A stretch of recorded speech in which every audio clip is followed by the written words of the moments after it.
So hello everyone, welcome to IAS spot point. आज हम this video is special for class 12 boards for Hindi subject. Okay, Hindi subject में मैं आज आपको गद्य की व्याख्याएं पढ़ाऊंगी। ओके, कि गद्य की व्याख्या करते कैसे हैं।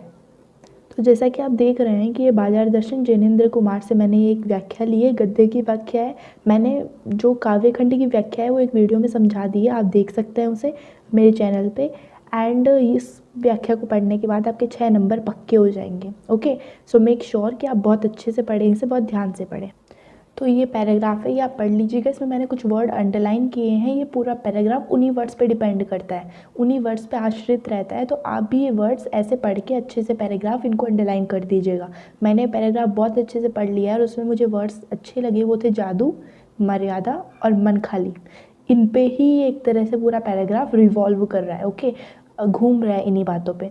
तो आप प्लीज़ एक बार पैराग्राफ बहुत अच्छे से पढ़िएगा। मैं आपको डायरेक्टली बताती हूँ कि इसकी व्याख्या कैसे करते हैं, ठीक है। ओके, सो सबसे पहले हमें क्या करना होता है कि आप ऑफकोर्स 12th की बोर्ड्स आने वाली है, तो मैं उसी अकॉर्डिंग आपको बताती हूँ कि आपके 6 नंबर पक्के हो जाए। 6 नंबर गद्य की और 6 नंबर पद्य की व्याख्या आती है। मैंने आपको काव्य खंड की बता दी है, ये वाली व्याख्या जो है वो गद्य खंड की है। पद्य की मैंने आपको पढ़ा दिया, आप चैनल पे देख सकते हैं। तो हमें सबसे पहले क्या करना होता है कि पैराग्राफ की सबसे फर्स्ट वर्ड जैसे बाजार में, और सबसे लास्ट वर्ड किसकी मानने वाला है, तो मैंने लिखा मानने वाला है लास्ट वर्ड। तो फर्स्ट और लास्ट वर्ड लिख के और बीच में यूँ डैश डैश डैश लगा दीजिएगा।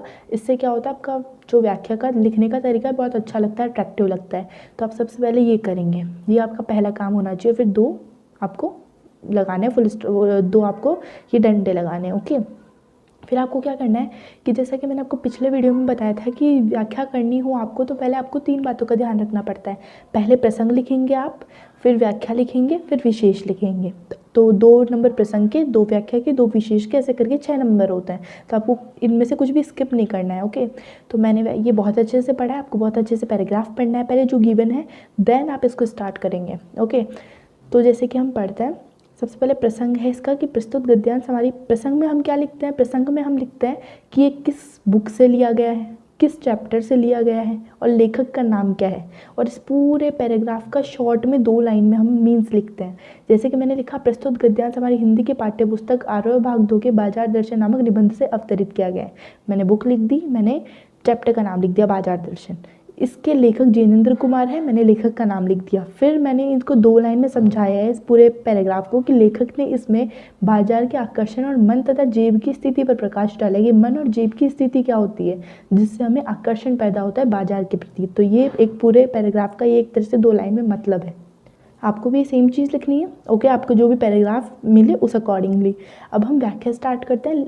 इसमें व्याख्या में क्या है कि मैंने पैराग्राफ बहुत अच्छे से पढ़ना है आपको। फिर मैंने लिखा है कि लेखक बाजार के जादू को बताते हुए कहते हैं कि जो बाजार की सजावट होती है ना, वो एक जादू है, अर्थात आकर्षण है। ओके, बाजार की सजावट को लेखक ने जादू कहा है और ये ऐसा जादू है कि जो आँखों के रास्ते होते हैं दिल और दिमाग पर चढ़ जाता है। हम आँखों के रास्ते देखते हैं बाजार को और दिल और दिमाग पर हमारे चढ़ जाता है ये जादू। जिस प्रकार चुंबक लोहे को अपनी ओर खींचता है, जैसे चुंबक लोहे को अपनी ओर खींचता है, वैसे बाजार हमें अपनी ओर खींचता है। उसी प्रकार बाजार का जादू ग्राहकों को अपनी ओर खींचता है। ओके, फिर है कि लेकिन इस जादू की अपनी मर्यादा या सम्मान होता है, अपनी एक लिमिट होती है इस जादू की। 2 स्थितियों में जादू काम करता है। किनमें, सबसे पहली स्थिति यदि ग्राहक की जेब भरी हो और उसका मन खाली हो। जेब तो भरी हुई हो और ग्राहक का मन खाली हो, मतलब उसे पता ना हो कि क्या लेना है, तो वो बाजार का जादू उस पर बहुत अच्छे से काम करता है। मतलब कि अगर उसके पास पैसा है लेकिन उसको पता नहीं है मुझे क्या लेना है, तो बाजार में जाते ही एक तरह से बहुत सारी चीज़ें ले लेगा, तो बाजार का जादू काम कर जाएगा उस पर। तो ये पहली स्थिति है। ओके, दूसरी स्थिति क्या है बाजार के जादू की कि यदि जेब खाली हो और मन भी खाली हो, मतलब जेब में भी कुछ ना हो और मन में भी ऐसा कुछ ना हो कि हमें कुछ लेना है, तो उसमें भी बाजार का जादू कुछ असर डालता ज़रूर है। इन दोनों स्थितियों में से सबसे पहली स्थिति ज़्यादा प्रभावशाली कि जेब भरी हुई हो, पैसा हो लेकिन मन खाली हो, तो बाजार का जादू ज़्यादा काम करता है आप पे। ओके, लेकिन जेब भरी होने पर और मन खाली होने पर ही व्यक्ति पर बाजार का आकर्षण सर्वाधिक होता है। जैसे कि मैंने आपको बताया, वह बिना ज़रूरत चीज़ें लेने लगता है। व्यक्ति बिना ज़रूरत चीज़ें लेने लगता है अगर उसके पास पैसा है और उसे पता नहीं उसे लेना क्या है। ओके, अब मैं व्याख्या बता दी। विशेष हमारा क्या प्रसंग हो गया, व्याख्या हो गई। विशेष, थर्ड पार्ट। विशेष में हम लिखेंगे भाषा खड़ी बोली है, खड़ी बोली हिंदी का प्रयोग किया गया है। भाषा सरल, सहज और व्यंग्यपूर्ण है, पूरा व्यंग्य किया गया है भाषा में। और मन का खाली होना, इस पे लेखक ने यथोचित, मतलब जैसे उचित हो सकता था वैसे लेखक ने प्रकाश डाला है। सो ये थी गद्य की व्याख्या। और आपको ऐसी और वीडियोस चाहिए तो please like share and subscribe IAS spot point. Thank you so much.